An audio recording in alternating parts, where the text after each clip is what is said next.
Assalamualaikum warahmatullahi wabarakatuh. Ya, bertemu lagi dengan Bu Vini, mahasiswa dari UIN Wali Songo Semarang. Materi kita pada hari ini yaitu mengenai beriman kepada hari akhir. Ya, kita langsung saja pada slide yang pertama, yaitu mengenai pengertian dari iman kepada hari akhir. Ya, seperti yang kita ketahui bersama bahwa iman menurut bahasa berarti percaya atau yakin. Kemudian menurut istilah, iman berarti membenarkan dengan hati, diucapkan dengan lisan, dan diamalkan dengan tindakan atau perbuatan.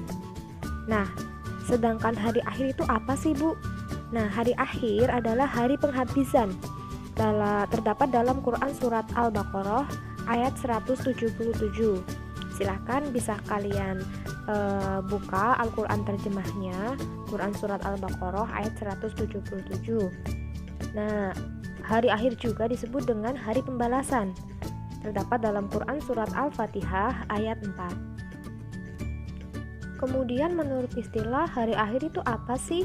Nah, hari akhir adalah hari mulai hancurnya alam semesta beserta isinya dan berakhirnya semua kehidupan makhluk Allah Subhanahu wa Ta'ala. Jadi nanti saat hari akhir itu sudah tidak ada makhluk yang dapat hidup pada waktu tersebut, karena pada hari akhir adalah hari dimana hancurnya seluruh alam beserta isinya.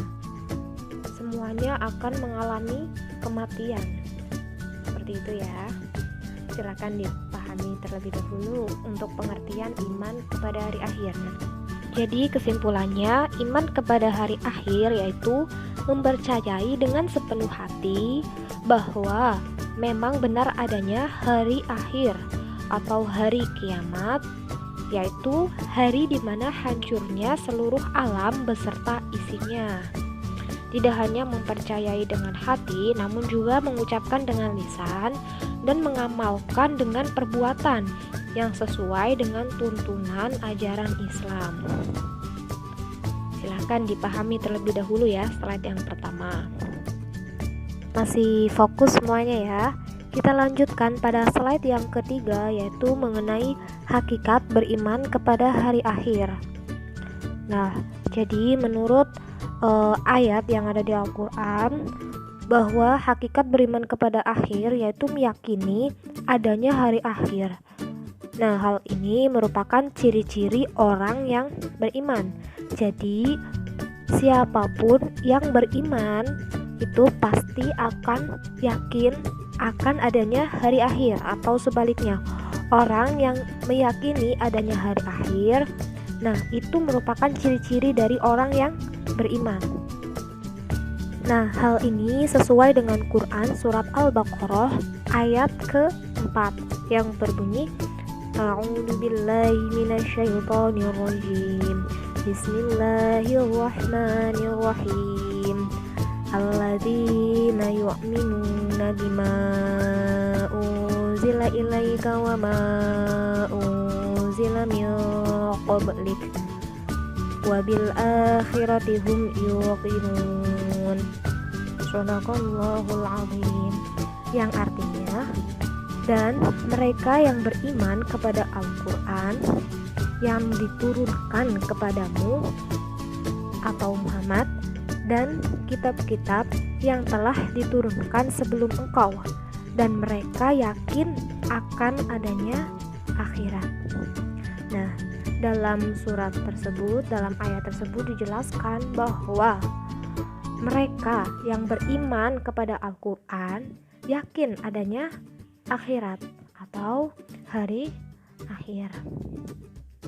Nah, selanjutnya hakikat beriman kepada hari akhir menurut sabda dari Rasulullah SAW, yaitu terlihat dari percakapan Rasulullah dengan malaikat Jibril yang panjang tentang iman, Islam, dan juga ihsan. Beliau bersabda ketika ditanya tentang iman. Bismillahirrahmanirrahim. Qala antu'mina billahi wa malaikatihi wa kutubihi wa rusulihi wal yaumil akhiri wa tu'mina bil qadari khairihi wa syarrihi. Rawahu Muslim. yang artinya beliau menjawab, kamu beriman kepada Allah, malaikat-malaikatnya, kitab-kitabnya, para rasulnya, hari akhir, takdir, baik dan buruk. Hadis riwayat Muslim. Nah, dalam penggalan hadis tersebut, Rasulullah SAW menyebutkan bahwa hari akhir merupakan salah satu perkara yang wajib diyakini, yang kemudian disebut sebagai rukun iman. Ya, seperti yang kita ketahui bahwa rukun iman yaitu iman kepada Allah, iman kepada malaikat, iman kepada kitab, iman kepada rasul, iman kepada hari akhir, dan yang terakhir yaitu iman kepada takdir yang baik maupun yang buruk. Jadi dapat disimpulkan ya bahwa hari akhir merupakan salah satu hal yang wajib kita ketahui, yang wajib kita yakini dan wajib kita percayai. Nah, karena iman kepada hari akhir merupakan rukun iman yang kelima. Nah, selanjutnya pada slide yang keempat yaitu mengenai peristiwa pada hari akhir atau periodisasi hari akhir, urutan atau tahapan terjadinya hari akhir. Nah, tahapan yang pertama yaitu Yaumul Ba'ats. Nah, Yaumul Ba'ats ini sesudah hancur dan musnahnya alam semesta termasuk manusia, hari di mana dibangkitkannya manusia dari alam kubur setelah malaikat Israfil meniup trompet sangkakala yang kedua. Nah, dapat dilihat dalam Quran surat Al-Zalzalah ayat ke-6. Silahkan dibuka Al-Quran terjemahnya, silahkan kalian baca, kemudian dilihat terjemahannya. Kemudian selanjutnya yaitu Yaumul Hasyr, yaitu hari berkumpulnya manusia setelah dibangkitkan dari alam kubur. Terdapat dalam Quran surat Al-Kahfi ayat ke-47. Jadi, setelah dibangkitkan dari alam kubur, manusia akan dikumpulkan di padang mahsyar yang sangat luas, disebut dengan Yaumul Hasyr, hari di mana dikumpulkannya manusia di padang mahsyar setelah dibangkitkan dari alam kubur. Kemudian yang ketiga yaitu buku catatan. Jadi buku catatan yaitu kitab perjalanan hidup yang telah ditulis oleh malaikat, raqib dan juga atid, yang berisi semua perbuatan dan perkataan manusia sewaktu hidup di dunia. Dapat dilihat dalam Quran surat Al-Kahfi ayat 49. Jadi setiap manusia itu mempunyai buku catatannya masing-masing yang ditulis oleh malaikat, raqib dan juga atid. Nah, jadi tadi pertama setelah ditiupkan trompet yang kedua, trompet sangkakala yang kedua, kemudian manusia mengalami Yaumul Ba'ats atau dibangkitkan dari alam kubur. Kemudian yang kedua yaitu manusia akan mengalami Yaumul Hasyr, dikumpulkan di padang mahsyar setelah bangkit. Kemudian yang ketiga, setelah dikumpulkan di padang mahsyar, di situ manusia akan mengetahui buku catatannya masing-masing. Nah, kita lanjutkan yang keempat yaitu Yaumul Hisab dan Yaumul Mizan. Nah, apa sih Yaumul Hisab dan juga Mizan? Terus bedanya itu apa? Yaumul Hisab yaitu hari dihitungnya amal manusia. Hari dihitungnya amal manusia. Jadi di situ dihitung amal yang baik berapa, amal yang buruk berapa. Dan dapat dilihat dalam Quran surat An-Nur ayat 24. Kemudian sedangkan Yaumul Mizan yaitu hari penimbangan amal baik dan juga buruk yang dilakukan manusia selama hidupnya. Jadi setelah dihitung kemudian ditimbang lebih banyak yang buruknya atau yang baik. Nah, tahapan yang selanjutnya yaitu As-Sirat. As-Sirat disebut juga dengan jembatan. Jadi As-Sirat yaitu jembatan yang terbentang di atas neraka menuju ke surga. Ya, dijelaskan dalam hadis riwayat Muslim yang berbunyi bahwa terbentanglah jembatan atau As-Sirat di antara dua tepi neraka jahanam. Jadi as-sirat mudah atau sulitnya tergantung kepada amal setiap manusia. Jika kita amal baiknya lebih banyak, maka ketika melewati jembatan as-sirat ini, jembatan tersebut serasa sangat luas. Namun sebaliknya, jika amalan buruknya lebih banyak, maka jembatan tersebut akan terasa sangat sempit, bahkan lebih sempit dari rambut yang dibelah menjadi 7. Nah, itulah jembatan sirat. Jadi luas atau sempitnya semuanya tergantung pada amalan yang telah kita lakukan selama di dunia. Selanjutnya yaitu yaumul jaza. Yaumul jaza yaitu hari ketika semua manusia akan menerima balasan dari Allah Subhanahu wa taala. Jadi pada hari itu semua amal perbuatan baik maupun buruk kita akan dibalas atau akan memperoleh balasan dari Allah. Hal ini sesuai dengan Quran surat Al-Mu'minun ayat ke-17. Ya, Ibu bacakan artinya. Pada hari itu, tiap jiwa diberikan balasan dengan apa yang telah diusahakannya. Tidak seorang pun dirugikan pada hari tersebut. Sesungguhnya Allah Subhanahu wa taala sangat cepat perhitungannya. Quran surat Al-Mu'min ayat ke-17.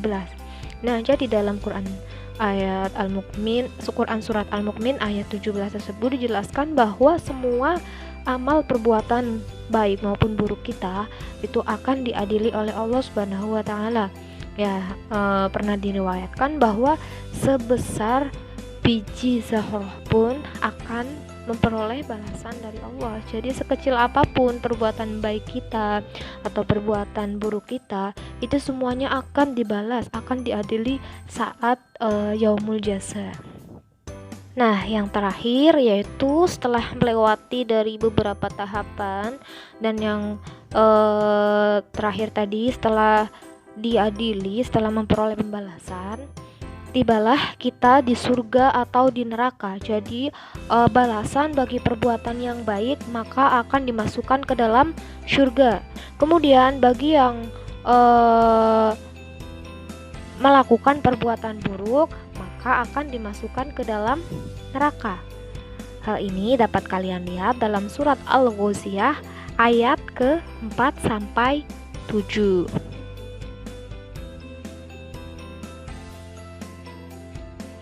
Kemudian untuk hari akhir menurut Al-Quran dibagi menjadi 2, yaitu yang pertama kiamat sugro atau kecil. Nah, kiamat sugro yaitu peristiwa datangnya kematian bagi semua makhluk termasuk manusia yang bersifat lokal dan individu.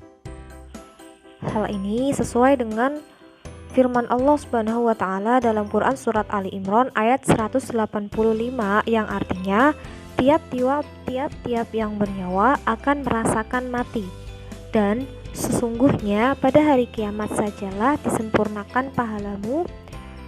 Barang siapa dijauhkan dari neraka dan dimasukkan ke dalam surga, maka sungguh ia telah beruntung. Kehidupan dunia itu tidak lain hanyalah kesenangan yang memperdayakan. Nah, sebelum terjadinya hari kiamat, mereka telah mengalami kematian, yaitu sebagai proses awal kehidupan akhirat. Kemudian peristiwa-peristiwa yang harus diimani yang akan terjadi sesudah kematian, yaitu antara lain yang pertama adanya fitnah kubur. Apa itu fitnah kubur? Ya, fitnah kubur yaitu beragam pertanyaan yang diajukan kepada orang yang meninggal tentang Tuhannya, tentang agamanya, tentang nabinya, tentang imannya dan kiblatnya. Kemudian yang kedua yaitu siksa dan nikmat kubur. Nah, siksa kubur ini diperuntukkan bagi orang yang zalim, orang yang munafik, kafir, dan orang yang musyrik. Kemudian untuk nikmat kubur yaitu diperuntukkan bagi orang yang baik amal ibadahnya di dunia. Yang kedua yaitu kubro, kiamat kubro atau kiamat besar. Jadi kiamat kubro yaitu peristiwa berakhirnya seluruh kehidupan makhluk dan hancur leburnya alam semesta secara total dan serentak. Hal ini sesuai dengan Quran surat At-Takwir ayat 1-3 yang artinya apabila matahari digulung, apabila bintang-bintang berjatuhan, dan apabila gunung-gunung dihancurkan. Nah, dijelaskan peristiwanya terjadi kiamat itu dimulai dengan datangnya gempa yang sangat dahsyat. Kemudian dalam Quran surat Al-Qari'ah ayat 1-5 juga dijelaskan bahwa keadaan manusia bagaikan anai-anai yang bertebaran dan gunung-gunung bagai bulu yang dihambur-hamburkan. Nah, berdasarkan ayat-ayat tersebut, peristiwa kiamat merupakan kejadian yang sangat hebat, yaitu tatkala malaikat Israfil meniup trompet sangkakalanya. Kemudian bumi diangkat, gunung-gunung dibenturkan, dan terjadilah kerusakan yang sangat hebat. Langit pecah bergelegar, benda-benda bumi pun bertebaran laksana kabut, sementara manusia akan kacau balau, kebingungan, hanya Allah sajalah yang maha kekal. Kita lanjutkan ya, masih fokus semuanya mengenai hari kiamat menurut ilmu pengetahuan.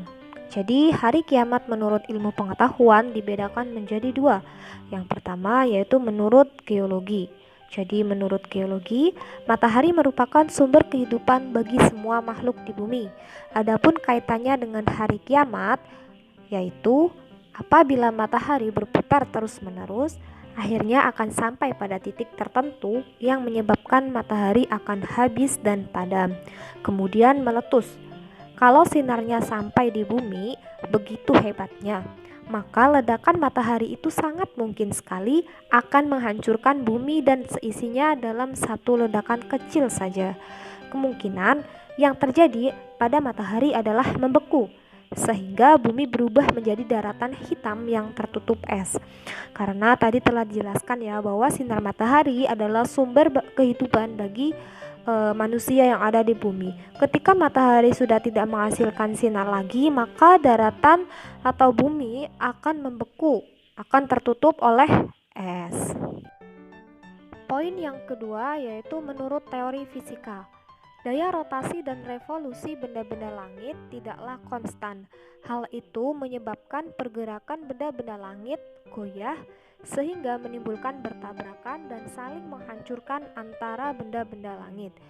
Dimungkinkan pula akan menimbulkan tabrakan dahsyat antara bintang yang sangat besar dengan matahari.